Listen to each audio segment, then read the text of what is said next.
Next topic है हमारा उत्तरी मैदान। उत्तरी मैदान आप जैसे कि इस इमेज में देख सकते हो कि जितना भी पार्ट ऑरेंज कलर से कवर्ड है, इन सारे इलाकों में हमें उत्तरी मैदान देखने को मिलता है। उत्तरी मैदान को इंग्लिश में नॉर्दर्न प्लेन भी कहते हैं। उत्तरी मैदान कुछ देखने में इस तरीके से होते हैं, ठीक है, जैसे कि आपको इमेज दिख रही है।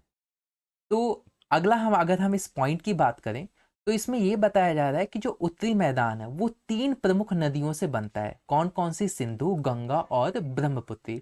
ब्रह्मपुत्र साथ ही साथ इनकी जो सहायक नदियों से बना है।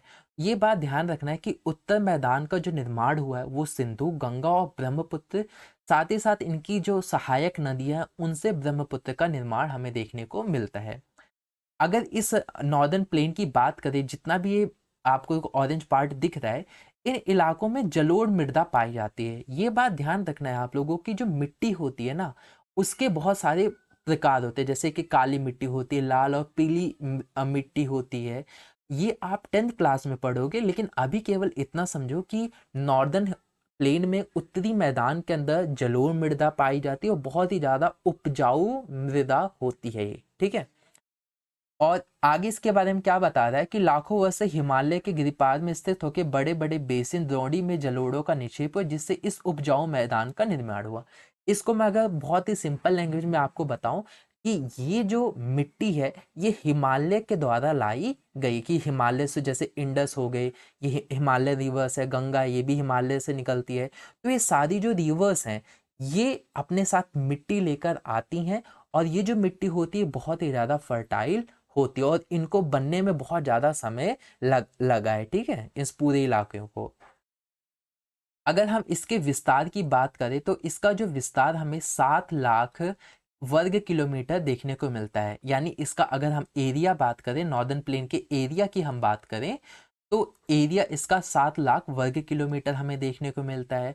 अगर इसकी लंबाई हम देखें तो इसकी लंबाई है 2400 किलोमीटर, और इसकी अगर हम चौड़ाई की बात करें तो 2240 से लेकर 320 किलोमीटर तक ये चौड़ा हमें देखने को मिलता है। और ये जो नॉर्दर्न प्लेन है, आप यहाँ पे देखोगे कि यहाँ समृद्ध मृदा आवरण, पर्याप्त पानी की उपलब्धता एवं अनुकूल जलवायु के कारण कृषि की दृष्टि से भारत का अधिक उत्पादक क्षेत्र है। कि ये जो इलाका है यहाँ पे क्लाइमेट अच्छा है, मौसम ठीक है, ना तो बहुत ज़्यादा बारिश होती है ना तो बहुत ज़्यादा ठंडी पड़ती है। एक बहुत अच्छा क्लाइमेट देखने को मिलता है। खेती करने के लिए सबसे एक तो ये चीज़ चाहिए होती है, दूसरी चीज़ खेती करने के लिए चीज़ चाहिए होती है पानी। पानी भर भर के है, इंडस का पानी है, ब्रह्मपुत्र का पानी है और गंगा का पानी है। तो ये तीनों पानी की कमी पूरी कर देते हैं, ठीक है। इसी वजह से यहाँ पे खेती बहुत ज़्यादा की जाती है, और साथ ही साथ इन इलाकों में बहुत ही सघन जनसंख्या देखने को मिलती है, यानी जनसंख्या बहुत देखने को मिलती है। ज़्यादातर लोग आपको इन्हीं इलाकों में देखने को मिलेंगे। उसका सबसे बड़ा कारण यही है कि लोग ऐसी जगहों पे रहना बिल्कुल नहीं पसंद करते जहाँ बहुत बारिश हो, बहुत ठंडी हो। जैसे लद्दाख, लद्दाख कौन रहना पसंद करेगा? वहाँ पे तो बहुत ठंडी होती है। 1-2 दिन के लिए आप एक्सपीरियंस लेने के लिए जा सकते हो, रह सकते हो, पर हमेशा के लिए कहो कि 2 साल बिताने, पूरी ज़िंदगी वहीं बितानी, तो आप मना कर दोगे, ठीक है? इसी वजह से आप देखोगे कि लद्दाख जैसे इलाकों में पॉपुलेशन बहुत कम है, और दिल्ली जैसे, उत्तर प्रदेश, हरियाणा जैसे इलाकों में पॉपुलेशन हमें बहुत देखने को मिलती है। उसका सबसे बड़ा कारण ये है क्योंकि क्लाइमेट, ठीक है? साथ ही साथ पानी की सुविधा भी हमें यहाँ मिल जाती है। तो इस वजह से इन इलाकों में हमें पॉपुलेशन भी ज़्यादा देखने को मिलती है। नदी के निचले भागों में ढाल कम हो जाने के कारण नदी की गति कम हो जाती है, जिसके परिणाम स्वरूप नदीय द्वीपों का निर्माण होता है। इसे रिवर राइन आइलैंड भी कहा जाता है, ठीक है। इंग्लिश में अगर हम बात करें तो इसे रिवर राइन आइलैंड्स भी कहा जाता है। ये बनता कैसे है कि जैसे रिवर फ्लो होता है, जब रिवर फ्लो होता है तो आगे चल चल के इसकी स्पीड कम हो जाती है। जब इसकी स्पीड कम हो जाती है तो कोई ढलान है ना, उसके ऊपर चढ़ नहीं पाता, तो उसके साइड में चला जाता है। ऐसे ही रिवर फ्लो हो रही है, इस साइड में चली गई तो अलग अलग पार्ट्स में डिवाइड हो। जैसे फॉर एग्जांपल ये रिवर है, वो फ्लो हो रही है, ठीक है। अब यहाँ पे मिट्टी है, ठीक है। अब क्योंकि उसके पास उतनी स्पीड नहीं है तो क्या करेगी, यहाँ से टकराएगी, फिर साइड साइड में चली जाएगी, ठीक है। ये रिवर कुछ इस पार्ट्स में चली जाएगी, तो ऐसे करके आगे जाके फिर वो मिल भी जाएंगी, ठीक है।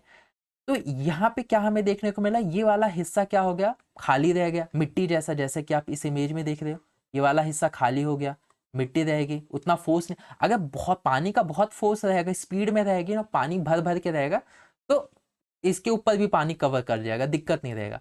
क्योंकि पानी की स्पीड कम हो जाती है और ढाल वाला इलाका रहता है तो साइड साइड में निकल जाते हैं और बीच का जो हिस्सा एक आइलैंड जैसा क्रिएट हो जाता है।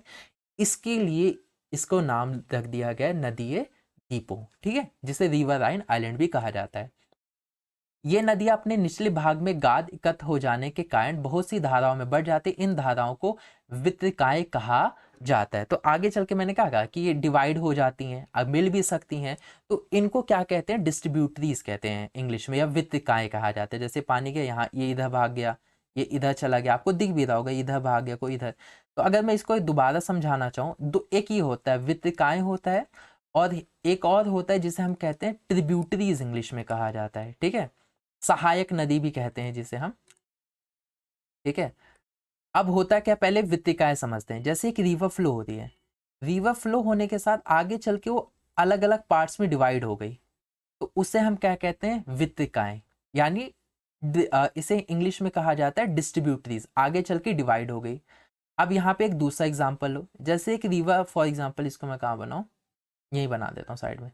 जैसे ये रिवर फ्लो हो रही है, ठीक है, रिवर फ्लो हो तो रही है, अब क्या होता है कि कोई एक और रिवर आके इसमें ऐड हो जा रही है, क्या हो जा रही है, ऐड हो जा रही है, ठीक है, जुड़ जा रही है इसमें। एक फॉर एग्जांपल इधर से कोई रिवर आ रही है, वो इस मेन रिवर के अंदर जाके ऐड हो, तो ये वाली जो रिवर है, ये वाली जो रिवर है, इसे सहायक नदी कहते हैं, या फिर इंग्लिश में इसे ट्रिब्यूटरी कहती है। एक नदी फ्लो हो रही है, अगर उसमें कोई और नदी ऐड हो जा रही है तो ट्रिब्यूटरीज।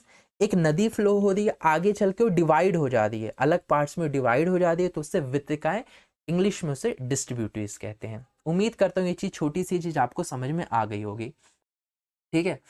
ब्रह्मपुत्र नदी के स्थित मजोली विश्व का सबसे बड़ा नदीय द्वीप है जहां लोगों का निवास है, ठीक है। तो ये अगर एक डिड यू नो टाइप का है कि याद कर लेना, ठीक है, आपकी जीके को इम्प्रूव करेगा। अगर पूछा जाए कि सबसे बड़ा नदीय द्वीप कहाँ है, तो आप ब्रह्मपुत्र नदी का बता देना विश्व के अंदर। साथ ही साथ ये द्वीप इतना बड़ा है कि लोग यहाँ पे निवास भी करते हैं, लोग यहाँ पर रहते भी हैं। क्लियर, आप इसकी इमेज देखना। अब क्या बताया जा रहा है कि जो उत्तरी मैदान है, मोटे तौर पे 3 उपवर्गों में विभाजित किया गया है, कि जो उत्तरी मैदान है उसको हम 3 पार्ट्स में डिवाइड कर सकते हैं। पहला आता है पंजाब का मैदान, दूसरा आता है गंगा का मैदान, और तीसरा आता है ब्रह्मपुत्र का मैदान। तो अगर हम पंजाब मैदान देखें तो ये कुछ यहाँ पे कवर्ड है, जैसे आप इमेज में दिख रहे हो। सेकंड इमेज है गंगा का मैदान, थर्ड पार्ट जो आपको दिख रहा है वो किसका है, ब्रह्मपुत्र का मैदान। एक चीज मैं आप लोगों को बता दूं कि गंगा का मैदान और ब्रह्मपुत्र के मैदान में ज्यादा कुछ आपकी बुक में दिया नहीं गया है, तो दिया नहीं गया तो जितना दिया बस केवल हम उतना ही पढ़ेंगे। पंजाब के मैदान में थोड़ा 2-3 पॉइंट बता रखा है, पर गंगा और ब्रह्मपुत्र के मैदान में बहुत कम पॉइंट्स है, तो जितना दिया हम उतना ही पढ़ेंगे, उससे ज्यादा आपको पढ़ने की जरूरत नहीं है। सबसे पहले हम बात करें अगर पंजाब का मैदान की, पंजाब मैदान की बात करें, तो उत्तरी मैदान के पश्चिमी भाग के पंजाब को मैदान कहा जाता है। कुल मिलाकर जहां पे पंजाब का हिस्सा है वो पंजाब मैदान कहलाया जाता है, पंजाब के हिस्से में, ठीक है। और टेक्निकल याद करना है तो उत्तरी मैदान का पश्चिमी भाग, आप लोगों को पता होना चाहिए कि उत्तरी मैदान अभी हमने पढ़ लिया कहाँ का है, उसका पश्चिमी भाग। तो पश्चिमी भाग कहाँ होगा, ये इमेज में शो करता हूँ, ये यहाँ, ये रहा पश्चिमी भाग, क्या रहा, का कलर चेंज कर देता हूँ ताकि आपको समझ, ज़्यादा ऐड कर देता हूँ। ये ये वाला हिस्सा, इसकी बात की जा रही है। अब तो समझ में आ ही गया होगा पंजाब के मैदान की। ये सिंधु तथा इसकी सहायक नदियों के द्वारा बनाया मैदान है। ये एक बहुत बड़ा भाग पाकिस्तान में स्थित है, क्योंकि पंजाब मैदान का बहुत बड़ा हिस्सा पाकिस्तान में देखने को हमें मिलता है। और ये सिंधु और उसकी जो सहायक नदी है, सहायक नदी अभी मैंने आपको बताया, उनके द्वारा बनाया गया है। तो इंडस की सहायक नदी कौन होगी, झेलम, चेनाब, रवि, सतलज, ये उसकी क्या है, सहायक नदी हमें देखने को मिलती है इंडस की। सिंधु तथा इसकी साइड झेलम, चेनाब, रावी, ब्यास तथा सतलज हिमालय से बनी है, ठीक है। तो ये उसके हैं, झेलम, चेनाब, रवि, सतलज, ब्यास, ये था, ठीक है।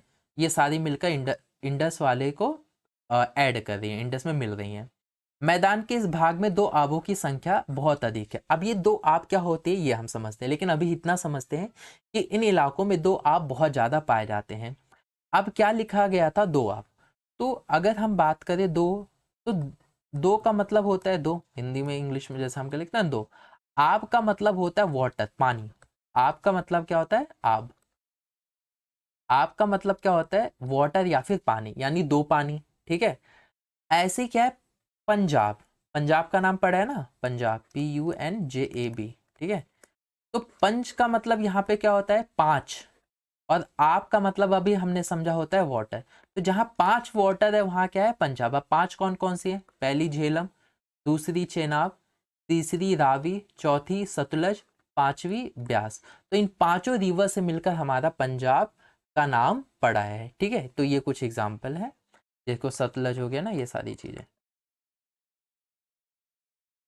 अगला आता है गंगा का मैदान। ठीक है। अब जैसा कि मैंने आपको बताया कि गंगा के मैदान में ज़्यादा कुछ दिया नहीं गया, पर जितना भी दिया गया मैं उतना आपको अच्छे से समझाऊंगा।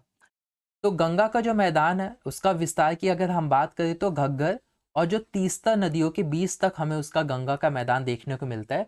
और अच्छे से समझने के लिए अगर कोई इमेज है तो आप देख सकते होगे कि ये है गंगा का मैदान। ठीक है। तो ये इन इलाकों में, हाँ ये इलाके हैं, इन इलाकों में हमें गंगा का मैदान देखने को मिलता है। इन इलाकों में जो येलो येलो से कवर्ड किया है, इन इलाकों में हमें गंगा का मैदान देखने को मिलता है, या फिर इस इमेज से भी समझ सकते हो। हम्म ये उत्तरी मैदान जैसे हरियाणा हो गया, दिल्ली, उत्तर प्रदेश, बिहार, झारखंड, पश्चिम बंगाल तक फैला हुआ उत्तर गंगा का मैदान हमें देखने को मिलता है। ब्रह्मपुत्र का मैदान, अच्छा ये रही इमेज, सब देखो यही इमेज है जो आपको दिखाना चाहता था। पंजाब प्लेन ये रहा, पंजाब का हिस्सा, पंजाब का यहाँ पे है। गंगा प्लेन जो अभी हमने पढ़ा वो यहाँ है, ये रहा। ठीक है। वेस्ट बंगाल हो गया, उत्तर प्रदेश हो गया, दिल्ली हो गया, झारखंड हो गया, तो यहाँ पे हो सब सारी चीजें हो गई। ठीक है।